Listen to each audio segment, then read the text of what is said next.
use magic irresponsibly. Oh, boy. Hey, Jeopardy fans, you have a local contestant. On the record, Long Island. On Jeopardy. Watch Jeopardy tonight at 7, right here on Channel 7. Sexiest TV host. Now, if you recall, let me just say it again. Mark Consuelos and Jimmy Fallon locked in a dirty tactics campaign. The most important election of our time. The sexiest TV host alive is Mark Consuelos.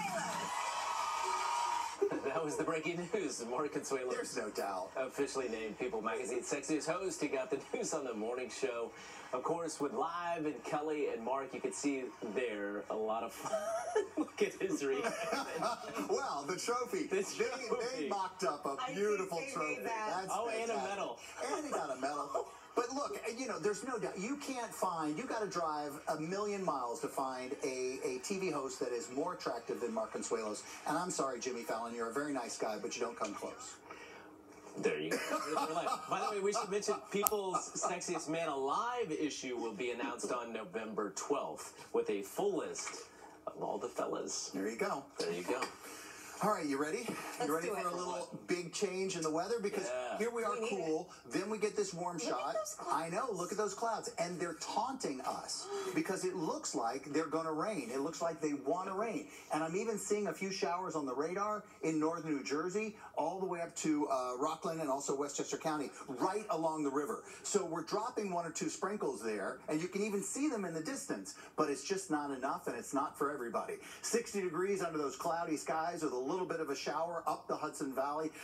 We are 57 in White Plains right now. This is what I'm talking about. Look at this. It's taunting us. Watch this little line of onshore flow come straight up the Hudson River. So there they are. Not much, but there's a little something to get excited about. And then here's where the bulk of the moisture is. It does travel along the front. Already we have a moisture connection, so that's looking good for at least a spot sprinkle from the city north and east, likely there as we go through the day. The Futurecast, our in-house modeling, is picking up on this and getting really excited there. Sprinkle, sprinkle, sprinkle, all as we go through this hour. Now look at what happens at about 3 o'clock. Same kind of setup here where we've got a little bit of moisture running through. Then this is pushed a little bit to the north from the earlier models, but still an opportunity to get a sprinkle. So if you are headed out tonight, be prepared. From the city, Brooklyn, Queens, Bronx, north, you can certainly get a sprinkle or a shower. Now the next opportunity is to come in on Friday. If we can overdo this a little bit, that'll at least be a sprinkle, but we may not get measurable rainfall in the city. And to get that record of the longest dry spell, that's all we have to do, is to not get it on the reporting station in the city, even if we get it in other locations. So we're looking at that. And 1924 is the longest dry spell. We're just about 6 days away from busting it. When we see this happen in this zone this year, we got to keep an eye on it. We've had too many storms develop right there and move into the Gulf, move across Florida, so we're going to watch for this one with 40% chance development. Here we are with a sprinkle in the city. As we go through the next hour, a little bit north, really, 57 degrees on the overnight. So that can develop to where we get a little shot of a shower, particularly for the Hudson Valley, parts of Long Island. Warmer sunshine during the day tomorrow. And if you're making your Halloween plans, and that includes New York City streets, all over, it can be anywhere. It could be New Jersey. It could be Connecticut. Look how warm we are. We're going near a record high temperature that day. 81 is the record. We're going to go to probably 80, then coming off into the 70s as we go into the evening. There's a look at how busy this week is. Look at all those icons on the 7-day. Okay. Let's talk something that affects all New Yorkers. Broker's fees. You know what I mean? Yeah. And we know, in addition to the first month of security deposit, broker's fees also lead to huge upfront costs for anyone looking to rent an apartment in New York City. Well, now a bill proposed in the city council would shift broker's fees from the tenant to the person who hired the broker, which is usually the landlord.